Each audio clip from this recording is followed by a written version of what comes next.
Remember the story of Cinderella? Her father loved her, but she became the victim of a wicked stepmother and stepsisters. They made her a slave, forced to sleep in the ashes. One of her stepsisters gave her a new name, Cinderella, Ash Girl.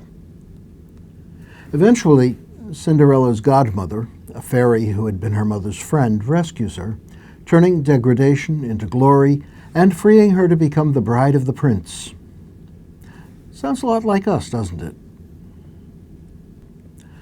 We are children of a Father who loves us, yet we're enslaved.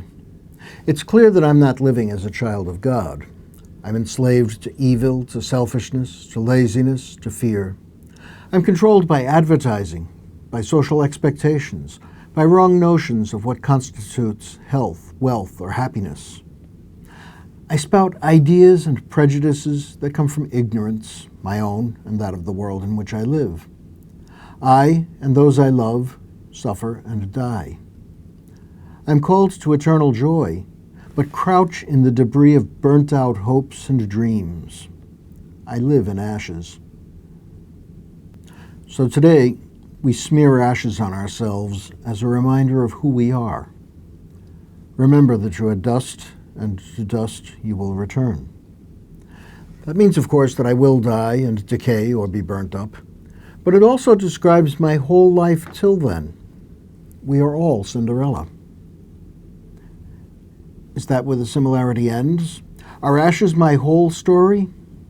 Is there a godmother who will save me? Welcome to Lent, a time to reflect on our ashiness and our salvation. From now till the start of the sacred Triduum, we will remember that we are Cinderella sitting in sin. Even though we may wash the day's ashes off, we must not forget our need to wash away the separation from God, others, and our true selves that the ashes symbolize.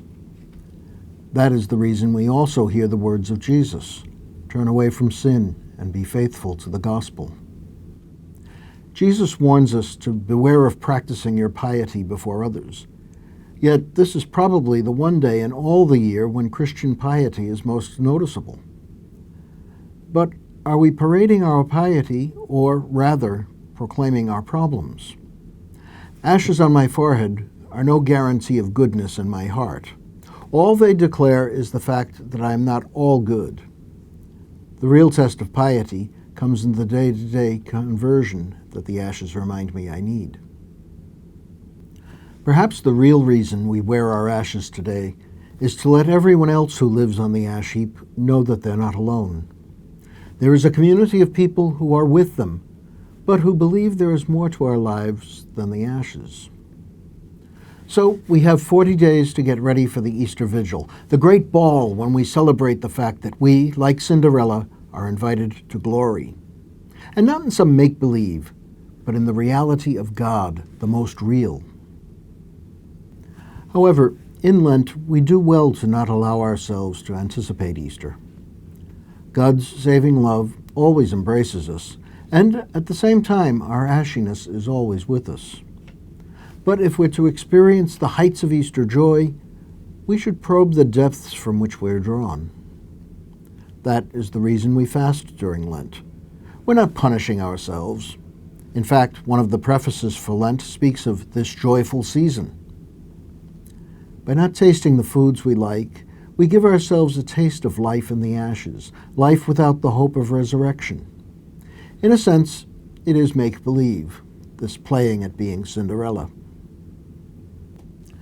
But it could also give us an idea of the horrible reality that life could be if God had not chosen to give us more.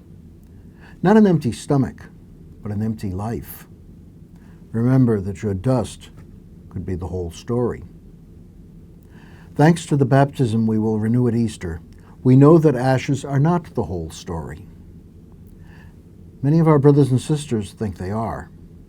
Lent gives us a chance to taste the emptiness of their lives so that we will be better motivated to share the good news with them that they, like we, are invited to leave our ashes behind and take part in a glorious dance of joy and an unlimited future in God's love. We can and will live happily ever after.